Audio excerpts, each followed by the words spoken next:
Niining panahon nga ang putling ebanghelyo gihagit sa mga hiwi nga pagtulunan.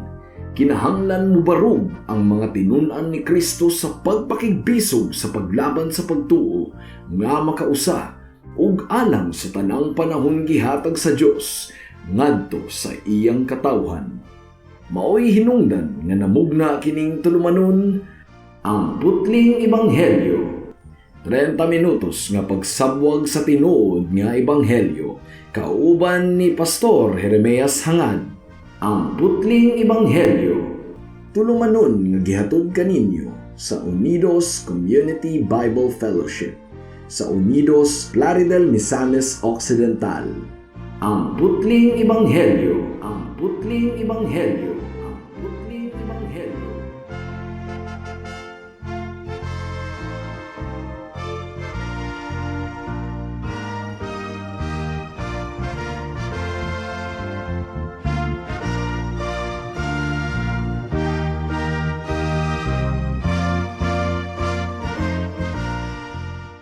Mayong hapon, Unidos, Plaridel, Calamba, Balyangaw, Sapangdalaga, Rizal, Lupisayna ug kutob sa tanang gidala sa Ginoo sa pagpaminaw niining atong programa nga giuluhan og ang putling ebanghelyo. Sa makausapa kini ang inyong igsuon ug higala sa kahanginan si Pastor Jeremias Lauri Hangad sa Unidos Community Bible Fellowship dinuyugan sa iglesia nga nag-sponsor niining atong programa, ang Salitran Covenant Bible Church sa Barangay Salitran, Dakbayan sa Dasmariñas, Probinsya sa Cavite. Akong gipaabot ang akong pagpanimbaya sa akong lolo nga si Isabelo Lauri Sr. sa New Look, Plaridel, sa akong mga maestro ug maestra ug mga kabatch 1997 sa Liberation Institute ug sa regular natong mga tigpaminaw sa Calamba Public Market. Ang atong teksto ning takna sa kahaponon makita sa mga buhat kapitulo 20 bersikulo 28. Ang giingon diri: magmaigmat kamo alang sa inyong kaugalingon ug alang sa tanang panon sa mga magtutuo. Kung diin gibutang kamo sa balaang espiritu ingon nga mga tigdumala aron amumahon ninyo ang simbahan sa Dios nga iyang gipalit pinaagi sa iyang kaugalingong dugo. May the Lord bless the reading and hearing of His word. Niadtong milingkod nako aron magbalay ani nga wali para sa atong pagsibya karong hapuna mga kahigalaan.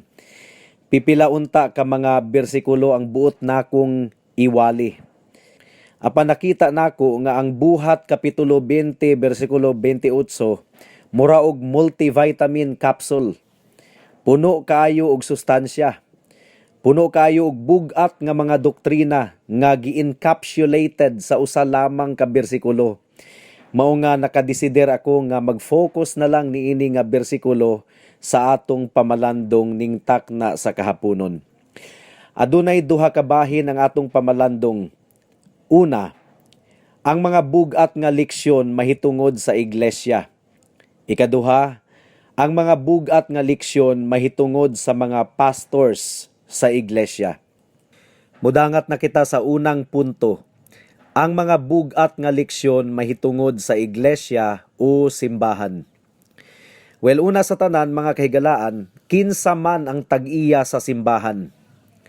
Atong tan-awon sa atong teksto, ang giingon diri, gibutang kamo sa balaang espiritu ingon nga mga tigdumala aron amumahon ninyo ang simbahan sa Dios nga iyang gipalit pinaagi sa iyang kaugalingong dugo.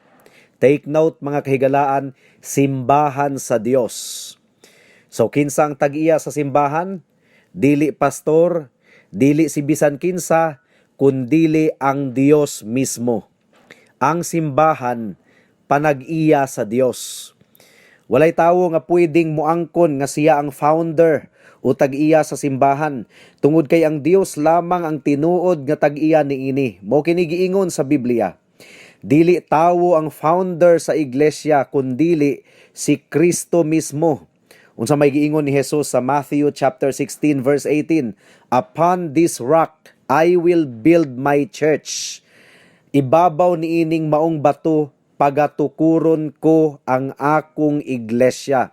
I will build my church. So si Kristo ang nagtukod sa iyang iglesia.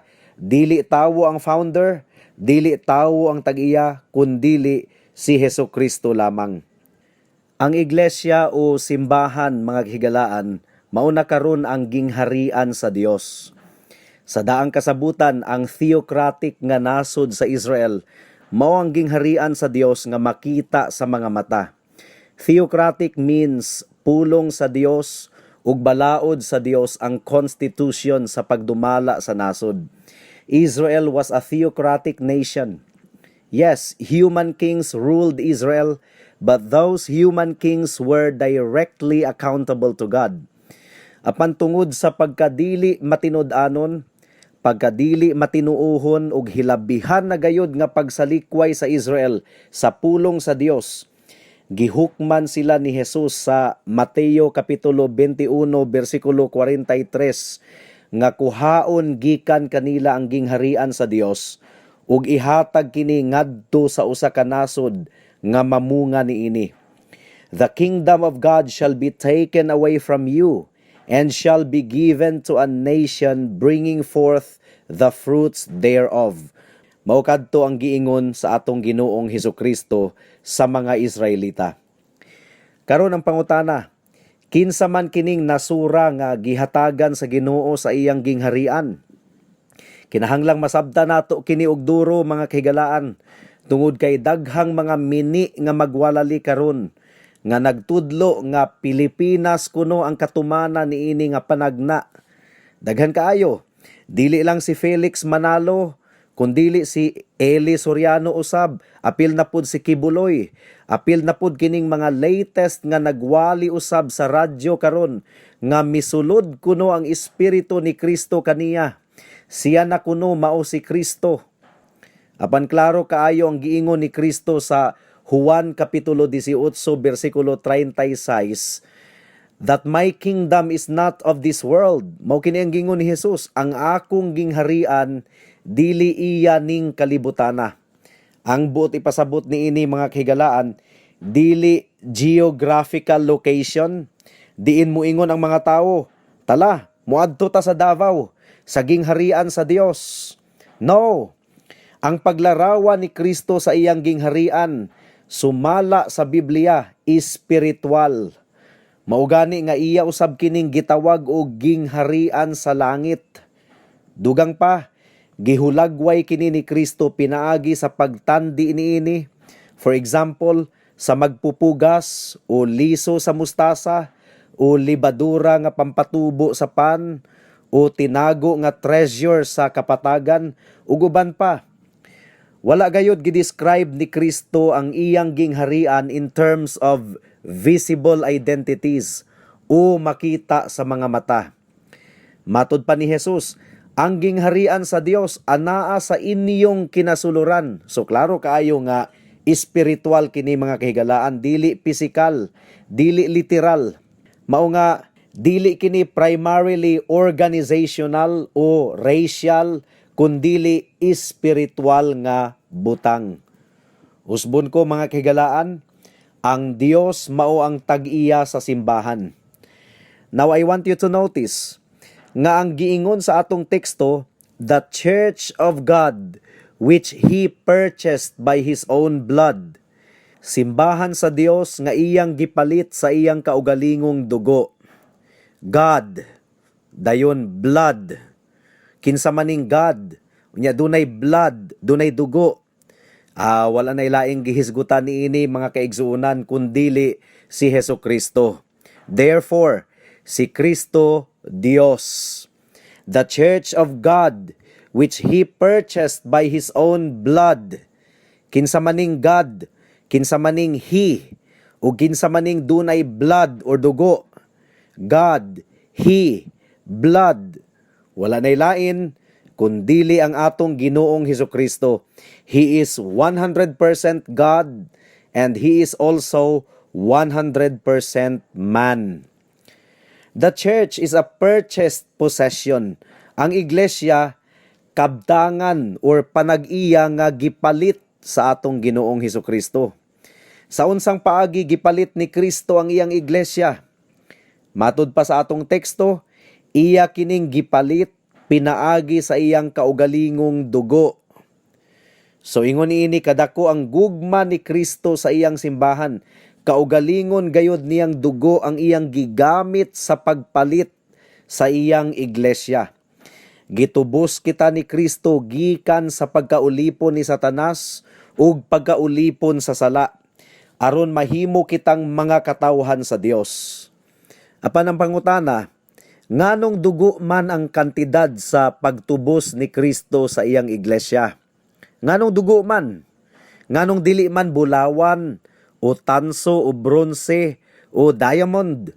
Nganong dugo man?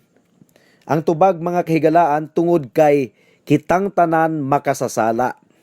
Matud pa sa Roma Kapitulo 3, versikulo 10 hangtod sa 12, walay tulid, wala bisag usa. Walay nakasabot, walay nangita sa Dios, ang tanan mitipas ug silang tanan nahimong walay pulos, walay nagbuhat ug maayo, wala bisag usa. Ug matud pa sa Roma Kapitulo 3, versikulo 23, ang tanan nakasala ug nawad-an sa himaya sa Dios. Ug tungod kay nawad-an kita sa himaya sa Dios, ang giingon sa Efeso Kapitulo 2, versikulo 3, kitang tanan mga anak sa tunglo. Ug matud pa sa Kolosas Kapitulo 1, versikulo 13, kitang tanan nahasakop sa gingharian sa kangitngit. So kinahanglan gayud kitang pagalukaton o pagatubuson ug pagalangkaton gikan sa pagdumala sa kangitngit ug ibalhin ngadto sa gingharian sa iyang minahal nga bugtong anak nga si Hesukristo.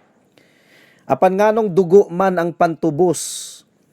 Kinitungod kay matud pa sa Roma Kapitulo 6, versikulo 23, ang bayad sa sala mao ang kamatayon.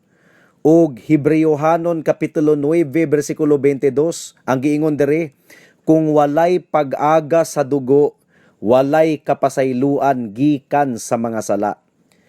Mao nga nag-antos og namatay si Kristo aron sa paglukat niya sa iyang mga katawhan, pinaagi sa iyang hamili nga dugo.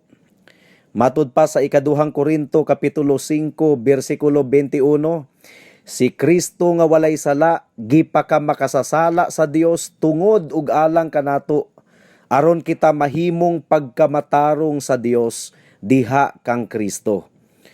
Buot ka bang mahinluan sa tanan nimong mga sala ug mapasiguli ngadto sa Dios? Higala, dangop kang Kristo. Bisag unsa pa kaitom ang imong mga sala, kaya ka nang papason pinaagi sa hamili nga dugo ni Hesukristo. Undangin na og salig ang imong pagkamatarong, tungod kay dili ka matarong. Matod pa sa Biblia, ang imong pagkamatarong hugawng dinug-an lamang nga panapton at tubangan sa Dios. You need the perfect righteousness of Jesus Christ, and you need His power to change your heart for your salvation. Mudangat na kita sa ikaduhang punto. Ang mga bugat nga leksyon mahitungod sa mga pastors sa iglesia o simbahan sa Dios. Matikda nato, una, kinsa ang nagtawag sa mga pastors aron sila mahimong mga pastors sa iglesia sa Dios? Ang tubag, tataw kaayo gikan sa atong teksto. Ang giingon diri, gibutang kamo sa balaang espiritu, ingon nga mga tigdumala, aron amumahon ninyo ang simbahan sa Dios nga iyang gipalit pinaagi sa iyang kaugalingong dugo. Ang balaang espiritu ang nag-appoint kanila, ingon nga tigdumala sa simbahan sa Dios. Ang pastoral ministry di ay, mga kahigalaan, balaan nga appointment gikan sa Espiritu Santo mismo. Walay mahimong pastor kung dili siya tinawag. Mao kini ang giingon sa Roma Kapitulo 10, versikulo 15, how will they preach if they are not sent? Unsaon man nila sa pagwali kung wala sila gisugo? Tinuod nga ang simbahan mao ang mo-detect o muila sa tanang mga tinawag sa Dios sa pagkapastor. Apan ang nagtawag kanila alang sa pagdumala sa simbahan, dili ang simbahan, kundili ang Dios mismo. Gitawag sila aron dumalaan ug amumahon ang simbahan sa Dios nga gipalit niya sa iyang kaugalingong dugo.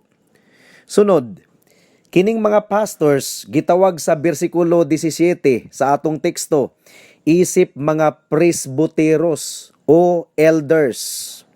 Ang buti pasabot ni ini mga kahigalaan, kinahanglang hamtong sila sa kasinatian ug pagsabot sa pulong sa Ginoo. Gitawag usab sila sa atong teksto sa bersikulo 28 ingon nga episkopos o tigdumala. O gitawag usab sila og poimainin o magbalantay o tig-amuma. In fact, ang mga magtutuo sa atong teksto gitawag og mga panon sa karniro. Ug nasayod kita nga ang karniro kinahanglan gayud og kanunay nga pag-atiman. Kining trabaho sa pastor isip hamtong tigdumala ug magbalantay, nagkinahanglan gayud kini og igong kahibalo ug igong espirituhanon nga kalig-on aron mabuhat niya ang iyang katungdanan diha sa iglesia. Mao nga gikinahanglang magtuon gayud og duro ang mga pastors ug magbantay sa ilang espirituhanon nga kinabuhi. Well, mga kaigsuunan diha sa pagtuo, iampo nato ang mga pastors aron sila mas mahimo pang epektibo nga tagapanguna diha sa simbahan sa atong Dios. Ikatulo nga leksyon alang sa mga pastors. Kinahanglang buhaton niya ang dili mabaliktad nga katungdanan. Unsa man kining dili mabaliktad nga katungdanan nga angay niyang sundon. Well, atong basahon og utro ang atong teksto, ang giingon diri, magmaigmat kamo alang sa inyong kaugalingon ug alang sa tanang panon sa mga magtutuo, kung diin gibutang kamo sa balaang espiritu, ingon nga mga tigdumala, aron amumahon ninyo ang simbahan sa Dios nga iyang gipalit pinaagi sa iyang kaugalingong dugo. So ang mga pastors, mga kahigalaan, gisugo nga magmaigmat o magbantay una alang sa ilang kaugalingon. Ikaduha, magmaigmat usab sila o magbantay alang sa mga panon sa mga magtutuo. Dili kini pwedeng baliktaron. Kinahanglang unahon sa pastor og bantay ang iyang kaugalingon, adisir siya mahimong epektibong magbalantay sa mga panon sa magtutuo. Kung dili siya maantigong mubantay sa iyang kaugalingon, lakip na ni ana ang iyang kaugalingong pamilya, asawa ug mga anak, dili gayud siya mahimong epektibong magbalantay sa simbahan sa Dios. Unang Timoteo Kapitulo 3, klaro kayong giingon dito, if a man does not know how to manage his own household, how will he take care of the church of Christ? Kung dili niya mapitol ang iyang mga anak, kung gubot ang iyang pamilya, unya ang iyang kinaiya dili pino, daling masuko, daling mahiubos, daling makiglalis, kanang tawhana, disqualified sa pagkapastor. Adisir magwardyahan sa pastor ang mga panon sa magtutuo. Kinahanglang gwardyahan una niya ang iyang kaugalingon, gikan sa pagkamangililad sa sala, gikan sa pagkamangililad sa kabtangan, gikan sa paghigugma sa salapi, kahilayan ug pagkasikat o inila. Unsaon man nga mahimong seryoso nga manununod kang Kristo ang mga miyembro, kung ang pastor dili seryoso sa pag-apply sa pulong sa Ginoo sa iyang kaugalingong kinabuhi ug sa iyang kaugalingong pamilya, kinahanglang mahimong example ang pastor alang sa mga magtutuo diha sa gugma, maayong nilihukan, pagtuo ug kaputli. So mao kini ang tambag ni Pablo sa mga pastors didto sa Efeso. Tungod kay nahangawa siya mahitungod sa mahimong kahimtang sa simbahan didto, human sa iyang pagbiya didto, tungod kay muadto naman siya sa Jerusalem. Giwarningan niya ang mga pastors nga bantayan nila ang ilang kaugalingon aron mahimo silang epektibo nga magbalantay sa simbahan sa Dios. Kung mapakya sila sa pagkinabuhi, sumala sa pulong sa Ginoo, mag-antos gayod ang tibuok iglesia. Mudangat na kita sa mga aplikasyon. Una, alang sa mga magtutuo, karon nga nasayra na nato nga ang simbahan di ay bililhon kaayo nga panag-iya sa Dios. Unsaon man nato kini pagtratar? Ato usab nga higugmaon, mahalon og ikalipay ang simbahan sa Dios. Ang simbahan matud pa sa Biblia, asawa kini ni Kristo. Ato ba kining pasagdahan? Matud pa sa laing bahin sa Biblia, lawas ni Kristo. Pasagdahan ba ni Kristo ang iyang lawas? Mao nga kung si Kristo ang imong Dios ug manluluwas igsuon, musunod usab nga imong pagahigugmaon ang simbahan tungod kay iya kining lawas ug iya kining asawa. Nahigugma kaayo si Kristo sa iyang iglesia. Iya kining gipalit sa iyang hamili nga dugo. Sa pag-atiman ni Kristo sa iyang iglesia, nagtuboy siya og mga leaders, pinaagi sa pagpanglihok sa balaang espiritu aron amumahon ang iyang mga katawhan. Well, igsuon diha sa pagtuo, dili ka ba magpasakop o magtamod sa mga pastors nga gi-appoint sa Dios aron sa pag-atiman sa imong kalag? Paminawa ang Hebreohanon kapitulo 13 bersikulo 17. Ang giingon diri, tahura ang inyong mga pangulo ug tumana ang ilang mga sugo. Kini sila walay pahulay sa pag-atiman sa inyong mga kalag, kay maghatag man sila husay sa ilang pag-alagad sa Dios. Malipay sila sa pagtuman sa ilang buluhaton kung tahuron ninyo sila. Apan kun dili, masubo sila sa pag-alagad kaninyo ug kana dili makaayo kaninyo. Alang sa mga wala pa kang Kristo, kinahanglan ninyong masabtan nga ang mga pastors, mga under-shepherds lamang. Ang but ipasabot sa pulo nga under-shepherd, mga piniyalan lamang kami. Apan ang pinaka-chief shepherd or chief nga magbalantay sa iglesia, wala nay lain kundili ang atong Ginoong Hesukristo. The Lord is my shepherd, I shall not want. Mao nga ayaw og isipa higala nga mahimo kang kabahin sa simbahan kung una sa tanan, wala ka pa'y koneksyon sa atong Ginoong Hesukristo.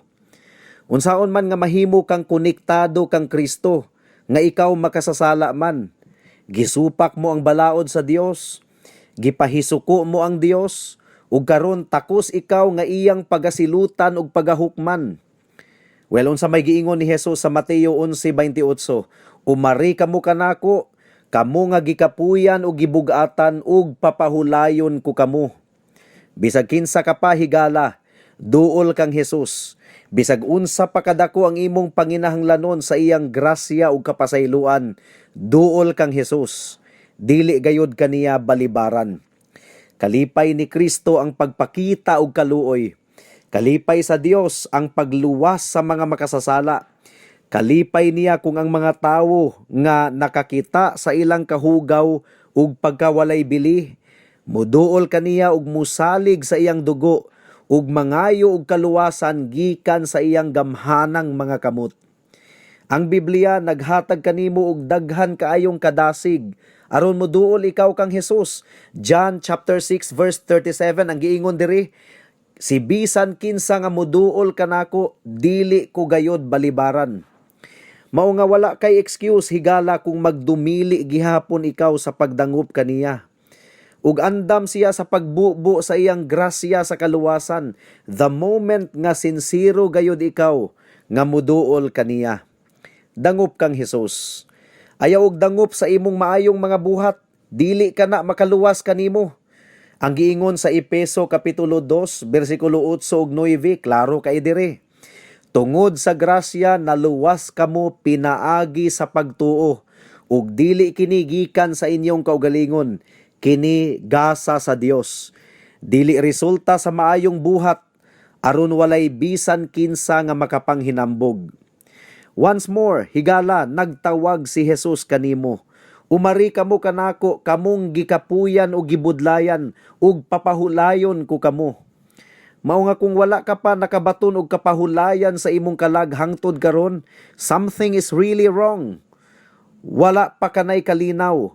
Wala pa nimo nabatunan ang kapasayloan pinaagi sa iyang hamili nga dugo.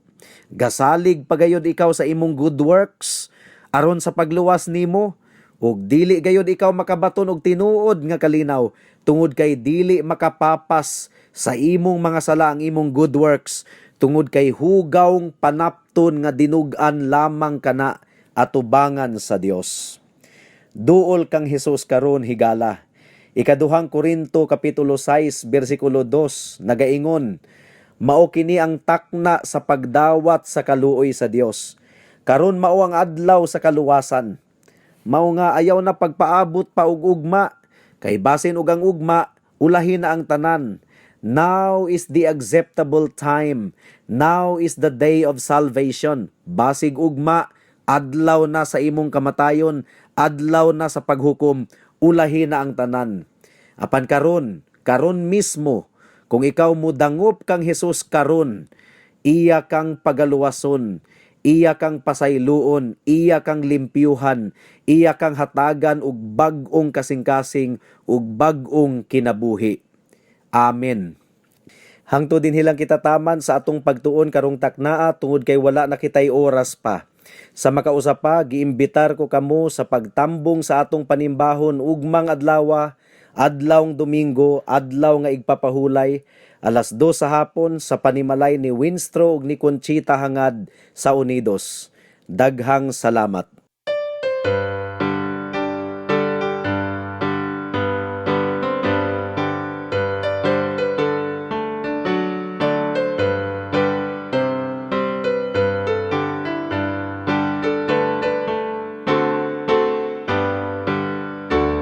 Ang kalag ko may kahayag na, o kalipay na bugos.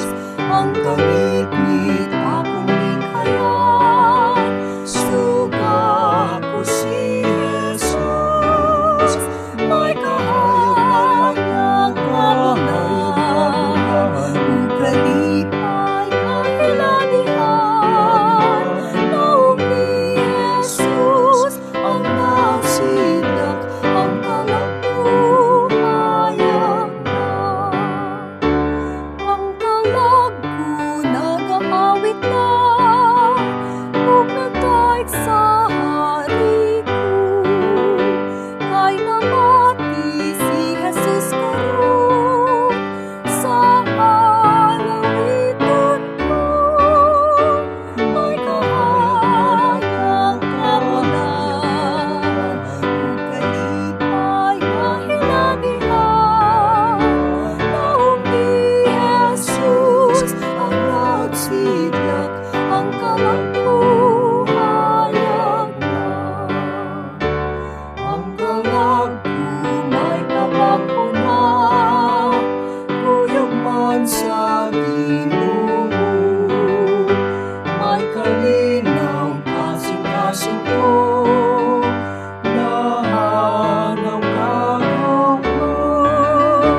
May kahayag kabulan, kalipay na hiladihan, naong ni Jesus ang nagsidlak, ang kalagbuhayan na.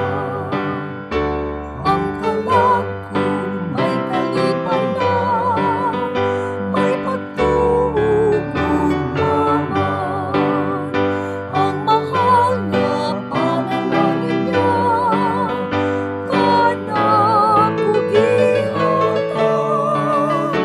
May kahagyang kabulan, kalipay na hiladihan, naong ni Jesus ang nagsidlak, ang kalagbuhayan na.